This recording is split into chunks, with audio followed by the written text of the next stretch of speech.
All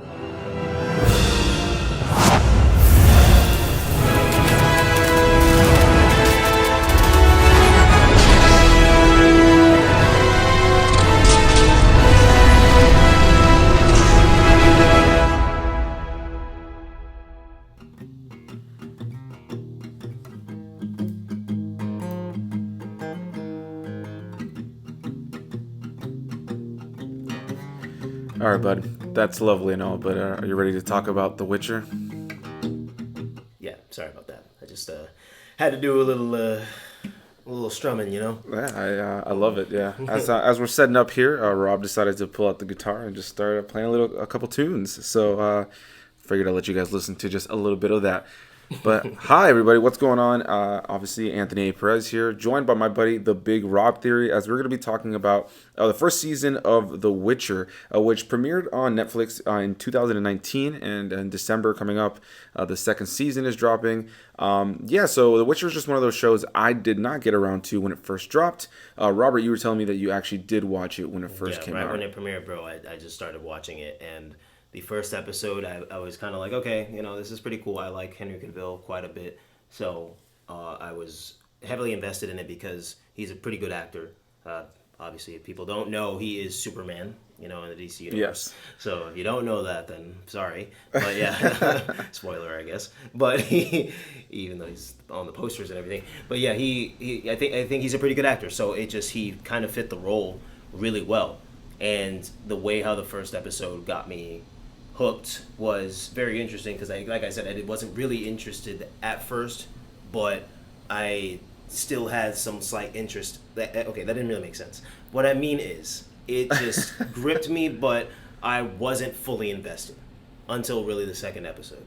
Yeah, for sure. It's a great series, man. For sure. Well, we're going to get into it for sure. We're going to talk about, some of the main characters. I do have issues with this season overall, just as a show in terms of like overall entertainment value. But overall, I think we can both say we really enjoyed the first season. Also, if you're watching this and wondering what the hell's going on, obviously different than usual content here on the channel. This will be now the third one that I've done, with the first one being Transformers Revenge of the Fallen, the second Transformers film that I also did with the Big Rob Theory, and then I just recently did one for Lost by myself. And so, yeah, this is just something kind of a little bit more fun to do on the channel right now, something that's, I guess, a fun variation of content to make here on the channel for myself, where we can just kind of talk about things and, you guys can do your laundry, drive your car, whatever you're doing, and not have to worry about looking at my ugly mug the whole time, and just look at the nice images or footage of said show. So, over the course of the video, there will be various images and just some footage in there from the first season, but it's just going to be mainly almost like a podcast. So let's get into this. Came out in 2019. This won't be a full spoiler breakdown, but what I will say is we'll definitely get into our thoughts on things, especially stuff that happens in the latter half of the season that I feel you're either going to go with or it's going to be confusing, or I guess we'll get into that in just 1 second. Like Rob said, Henry Cavill playing Geralt of Rivia. Great character. And I should also mention really quickly that this is based on a book series that was eventually turned into a video game, that was eventually turned into, or 3 video games, and then eventually turned into now a TV show. So I think the show is based more obviously on the actual book. But me, myself, really no connection to the book in any way, shape, or form. I played the second game. I wasn't a huge fan of it when I played it the first time, and then I really got into the third game, which I feel like is the one that people are most familiar with. What's your history with The Witcher before going into the show? A friend of mine, or a former friend of mine now, he was very interested and invested in The Witcher, and he even told me about the books and stuff, and I just didn't really get into the books. It was nothing too crazy or personal. I just never really got invested in the books. So I mainly got into The Witcher based off the video game, the third one, and then to be more specific. And it's a great game. It is a lot of fun. Yeah, and it really is. It's really up right up my alley, kind of like a Skyrim kind of vibe and everything, but more just on the role-playing aspect and everything. I don't know. It's just a lot better to me than something like that, but it's just in reference. And that's my history with it. No relation to the books whatsoever, just the video game. But from what I played in the game so far and see on the TV show, it's pretty cool. And I've talked to various people who have read the books, and yeah, they love it too. You know? Yeah. And it's just, I wish I kind of want to read the books. Yeah, it's a cool world, and if you're into fantasy and stuff like that, this show I think is right up your alley. A Game of Thrones, a Lord of the Rings, a Star Wars, anything like that. I think if you're into that kind of stuff, you'll definitely enjoy this. Similar to all of those things, all the characters and actors and everything, they all speak as if they are in that universe, obviously. So they don't dumb down the dialogue for the casual watcher. They make it 100% about just like this is how we're going to speak about this place and that creature and this place and that thing and that guy and whatever the case may be. Yeah, I love that they do that. But I will say that the first episode, I think, is you kind of getting into the show. I think the first episode very much is about you kind of dipping your toes into the world, understanding how it works, seeing who these characters are. It's a rather slow first episode. Not a bad first episode, but a rather slow first episode. And yeah, overall, like I think that even though it is a slow first episode, I really enjoyed the show overall. It's an incredibly well shot show with a lot of great cinematography, badass action. That first episode has a badass action sequence at the very end of it, and I think Henry Cavill does a great job of really making himself like he blends into the character. You don't really see Henry Cavill, though. I will say there's times where the wig isn't perfect. Yeah, like with everything. Yeah, there's times where you can be like, okay, well, they could have hit that a little better, but it's okay. It kind of works because it's the kind of show it is. You know how in depth it is and gory it is and everything. Yeah, I'll agree. When you were talking about the whole knowing the names of things and like, let's go to this place and this is that creature. At first, I was kind of like, okay, but what is that? Where is that? Why is this place such a, when we talk about it? And then obviously it gets explained in later episodes, and I'm like, oh, okay, that makes a lot more sense. Yeah. But it was made for like the people who are more in tune with like the books or the video games and know these characters and places. Sure. Just like Star Wars. Star Wars has certain things that they'll say that if you haven't seen previous movies or something, then you just come in, it's like, oh, well, what are they referencing? Yeah. So I like that though. Yeah, for sure. I feel like it's a good way to start to learn. If it's supposed to be believable in universe, it has to be that way. So like, if I'm a huge Star Wars fan. We're both huge Star Wars fans. Ultimately, we both know that like that's the best way to do it. I just think at first this show specifically, like just the tone of it at first, kind of the slow pace of that first episode, and kind of the gravelly kind of heavy voices that everybody has a lot of times with the accent. Sometimes it's hard to understand what they're saying. They're saying these different creatures and places, and it's just like, what the hell's going on? But yeah, I think Henry Cavill is great in the role of Geralt. When I first heard the casting, I was like, okay, definitely different look that they're going for slightly compared to how he looks in the video games, which is the one thing that I kind of had a visual representation of. But he's great. He's great in the role, and I really liked him.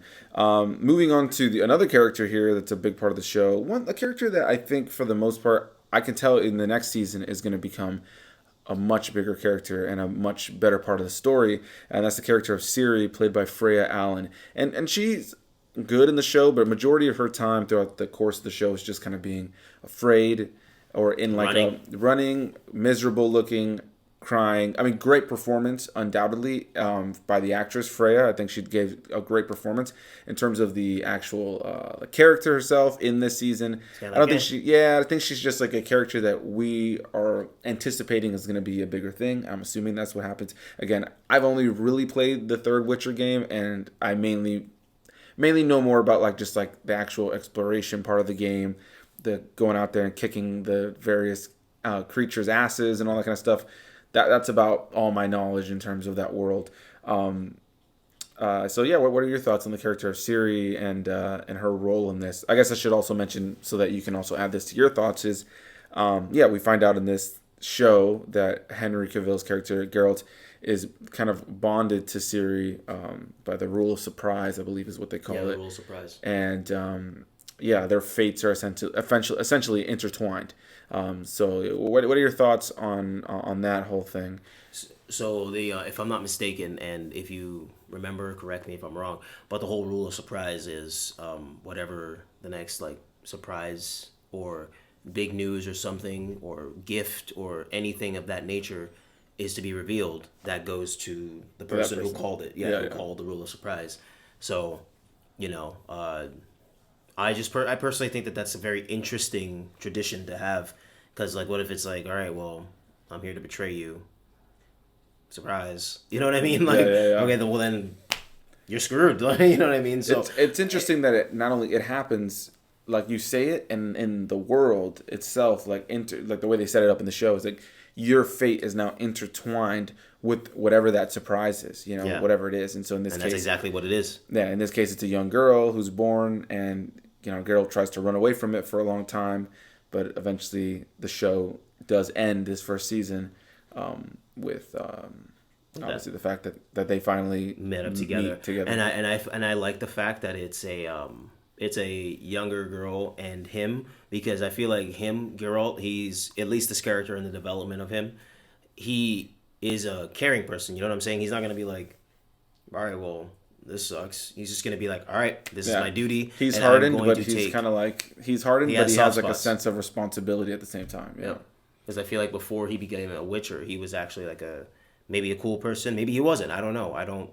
There's nothing that really. There's only a couple things that they talk about in regards to that, and I'd love to see maybe who he was a little bit before he became the Witcher. That would kind of give more background into why he is the way he is. You know, as a Witcher, like, yeah, he's hardened, but he still has a soft spot for certain things, as we said earlier, and he just kind of takes on this role in any situation he's in. He's like, I can really mess these guys up, no problem. No, but let me be analytical about it. Let me just be very calm and astute, and it's just interesting to me, because Witchers are supposed to be violent people, or as it is portrayed that they're violent people, but it comes to show that they're not. They're just literally trying to survive because everybody hates them. Because they're a mutation. So I think Henry Cavill plays that very well. Very well. He sells the performance, the voice he gives the character, everything is just so in tune with, like, you understand what a Witcher is very quickly into the show if you've never seen anything about this. Simply just on Henry Cavill's performance. So what are your thoughts overall on the character of Siri, though, and her role? I was just about to get to that. Gotcha. So the reason I said all that was I'm very curious to see what they do in season 2 with Geralt and Ciri, because of what I said about Geralt's character. Like, he's okay, now they met up, he's going to take care of her. Like, he is going to take care of her at all costs. Yeah. So is he going to train her? Is she going to become on the badass level, or maybe like the badass level below where he is, because she can't be as badass as him, or maybe she can be. I know in the game when I was playing the game, I know that they talked about Ciri's coming or this and that, and in the game, Ciri looks not like how she looks right now. She looks like she actually could mess some people up. So I'm wondering, I don't know anything else about the story, but I'm wondering if she's gonna actually grow up. And like maybe because he doesn't age, right? Like, he ages slower. He ages way slower than the normal person. So I guess I'm wondering if they're gonna do the whole thing where, like, now she's like a teenage girl. He's gonna care for her. She's gonna grow up. They fall in love in some fucked up. This is very Game of Thrones. There's no incest in this show, but there's plenty of people fucking around with each other, like with ease. I believe there was some aspect of that in Another Kingdom or something. I remember. We were watching like something, and there's something Game of Thrones-esque. Yeah, I'm sure there is. I can't think right off the top of my head if there's like a blatant that, but like sex is definitely present in the show. So like that, and we're gonna get into that in a second. But I'm wondering if that's gonna happen with Ciri, where she's gonna like kind of like grow older and like. I thought about that once I figured out the whole timeline aspect. The different frames of reference and everything. Once I realized that, I was like, okay, so they finally met up. Season 2 could be exactly what you said. Yeah. We get a little transition, okay? They have that scene where they're together. They talk maybe for a little bit. We get some context, some decent dialogue, really good acting on both parts. And then we get like another scene that deviates, and bam, she's a teenager. Maybe he's training her. Maybe they're doing something and like they get attacked. I don't know. And then it fast forwards again, maybe into like episode 3 or something. And as you said it, we have a love interest. Honestly, I firmly believe that is not out of the cards. No, I definitely think it's in the cards. I think that's exactly you said it. I think it's exactly what's going to happen. Yeah. And I mean, I wouldn't say that I wouldn't want to see that, because I mean it's just kind of weird. Like, you just a grown man that's seen this this child grow up. Yeah, I don't know. It's just weird. Yeah, it is. But that's fantasy for you. Yeah, exactly. It's in the world, so I guess it makes sense. I don't know, man. It's really weird to talk about that, but Yeah, it makes sense in that in fantasy In that storytelling. fantasy, You know, it's just like it's so romanticized. You know, in normal life that'd be weird, but. You know, moving on from creepy stuff like that might be happening in the story. Let's move on to the character of Yennefer, played by Anya Chalotra. I'm not really entirely sure how to pronounce her name. better than me. But yeah, the character of Yennefer, she starts as this woman who is part of this family who's kind of hunchback, and yeah, she's got a hunchback. She's got her jaw's kind of like askew. Yeah, I guess that's the word to use. And yeah, she's not the most appealing individual, but her family treats her like absolute trash. And yeah, she ends up like literally selling her off to these wizards who pretty much know that she has some sort of special abilities. She's not a really great student, but she's like super strong. And by the end of the show, she ends up becoming beautifully sexy, do this incredible magic torture transformation thing. And yeah, then we get to see the real actress Anya play Yennefer, and she is, I mean, it's the same actress, but like obviously without the prosthetics and stuff now, she's herself. And yeah, she's rather gorgeous. There's no getting around that. But I think she's a great actress. More than anything, she's a great actress. She gave a really great performance, super believable throughout. Definitely one of the more compelling characters.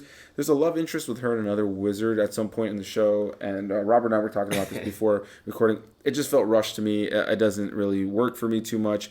I actually forgot to write down the name of that actor who plays, but quite frankly, his character for me, along with a lot of other characters, and as part of my negatives of the show, are forgettable. They're just kind of there. There's a lot of characters that just come in and out of the show here and there, and you kind of forget that they're there sometimes. And it's not like it's all that crucial to have them around. At least that's how I feel about it. So yeah, what are your thoughts on the character of Yennefer and this actress Anya Chalotra? Good, you got it. All right, so obvious opinions aside about appearances. To be honest with you, I really did dig her performance as both the Hunchback of Notre Dame and her normal self, her normal powerful self. Like, and I don't say that in a teasing way. I mean literally, like. Her dad, I remember there being a scene where he's like, "Oh, she's worth less than a pig." Like, are you kidding me? Yeah, which is just that ridiculous. is just ridiculous. Like, I could not believe. And she's so kind at the beginning of the show. That's one thing too. Her character goes from super kind to super evil. And I really felt for her in the beginning. Like, it was just like, damn, okay, well, she's trying. It sucks. And she is powerful, but she just didn't know her strength yet because she just has been put down her whole life. And then as she grows and develops, I started seeing it in her, not instantly, but I started seeing it in her early, the whole evil aspect. Of course, because once she got this guy, which again, completely forgettable.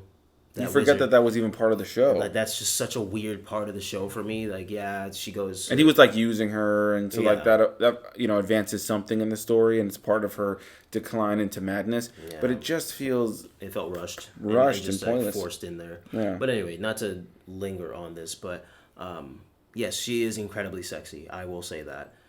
And she owns that in this show too, like times 1,000.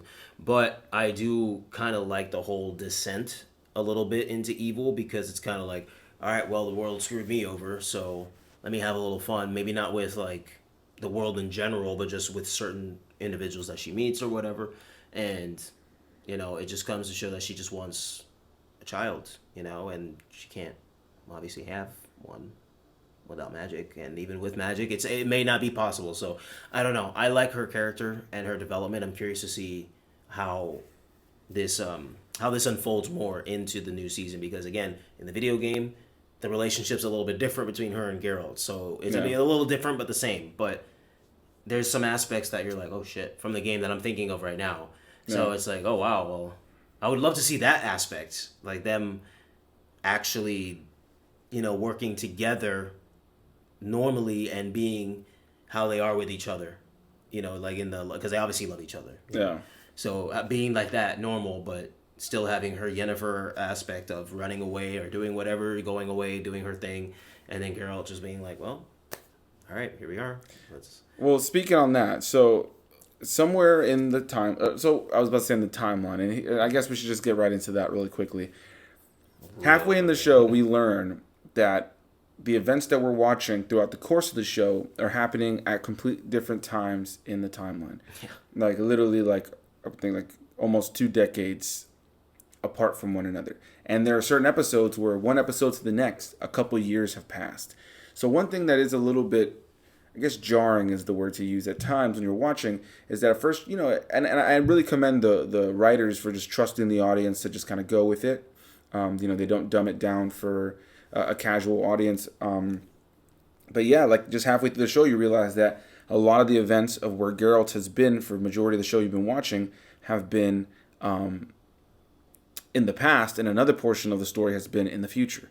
And eventually those storylines do end up colliding, and we end up moving forward in the timeline. But one thing that's a little bit frustrating about that is that they all look the same. There's zero indication that anybody's aging. And not just Geralt, who shouldn't be aging, because that's what makes sense, but Yennefer and all these other characters that he comes in contact and will go years without seeing at times.